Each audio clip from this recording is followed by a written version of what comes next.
तो भैया BSc limited last session जो क्लोजिंग आई है वो 2340 के पास आई है, 2334।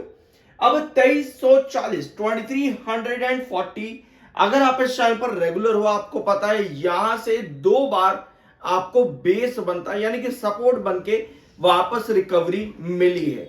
अब लास्ट सेशन में एक बार फिर से इसी प्राइस के पास आए हैं। वीक के अंदर आपकी अपडेट आई थी, वो थी एफ एंड ओ कॉन्ट्रैक्ट्स को लेकर के, लॉन्ग टर्म और short term F and O contracts को लेकर के डेरिवेटिव बेसिस पर इन्वेस्टर्स को जो नुकसान होता है उसको कम करने के लिए, यानी कि उसको कर्ब करने के लिए सेबी ये डिसीजन ले सकता है, जो कि हमने डिस्कस किया था लॉन्ग टर्म के लिए अच्छा, लेकिन शॉर्ट टर्म में आपको इसके नेगेटिव इफेक्ट्स देखने को मिलेंगे।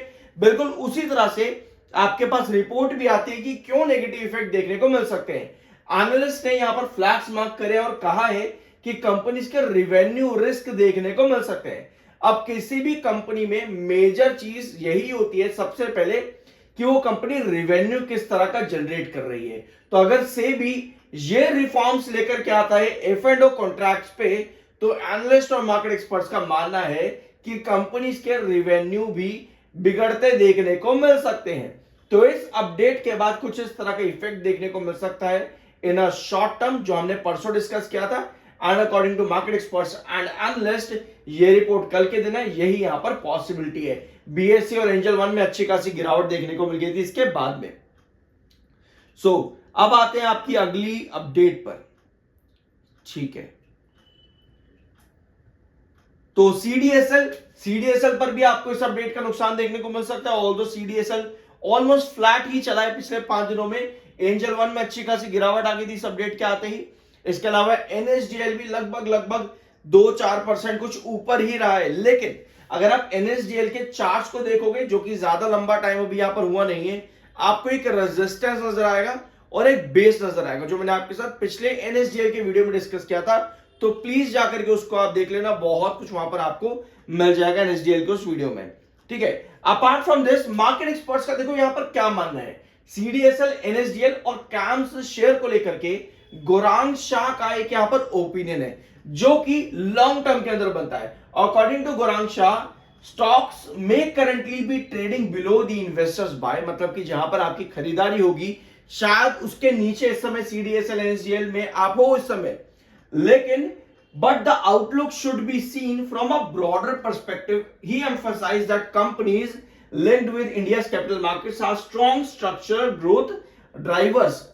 तो भैया ये इन्होंने यहां पर बताया है कि अगर आप शॉर्ट टर्म के अंदर कहीं ना कहीं अपने बाइंड्स के नीचे आ चुके हो, अकॉर्डिंग टू गौरांग शाह, अगर आप मार्केट का, इंडियन मार्केट का लॉन्ग टर्म पर्सपेक्टिव देखते हो तो कहीं ना कहीं आपको पॉजिटिव देखने को मिलेगा और Indian capital markets strong structural growth के साथ आगे काम करती देखने को मिलेगी।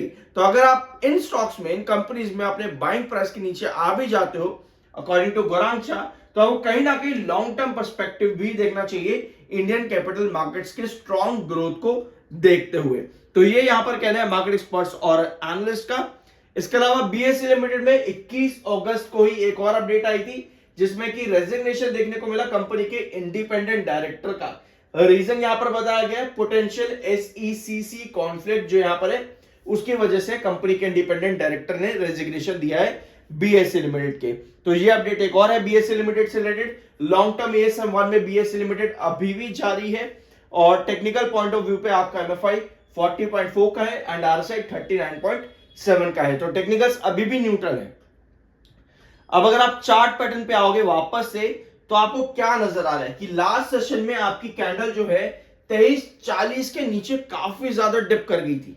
21 तारीख की कैंडल ये वाली है, जहां पे आपको 25-20 भी नजर आया, 2340 का सपोर्ट भी नजर आया। तो दोनों लेवल्स आपको नजर आ गए, यानी कि रेजिस्टेंस भी और नीचे वाला सपोर्ट बेस भी।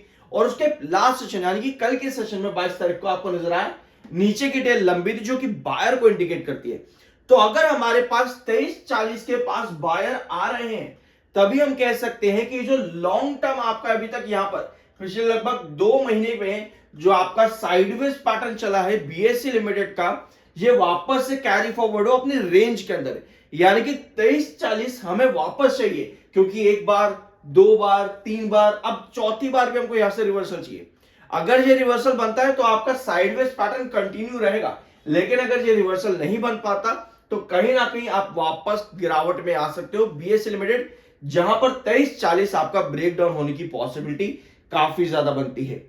तो ये कंडीशंस अभी आपकी है बीएसई लिमिटेड पे। हमें यहां पर बायर ज्यादा चाहिए 2340 के बेस के पास में। ये इंपॉर्टेंट बेस है और शायद फाइनल बेस भी है। और मैंने आपके साथ लगभग पिछले से पिछले हफ्ते, if I am not wrong, एक रिपोर्ट भी मार्केट एक्सपर्ट्स की और डिस्कस करी थी, जहां पे 2600 important resistance, crucial resistance according to market experts and analyst, और 2100 एक इंपॉर्टेंट बेस है और क्रूशियल सपोर्ट भी है बीएसई लिमिटेड के अंदर। बाय सेल की कोई रिकमेंडेशन नहीं है, वो आपकी अपनी मर्जी और ओपिनियन होना चाहिए। आई होप कि वीडियो आपको पसंद आया होगा। मिलता अगले वीडियो में।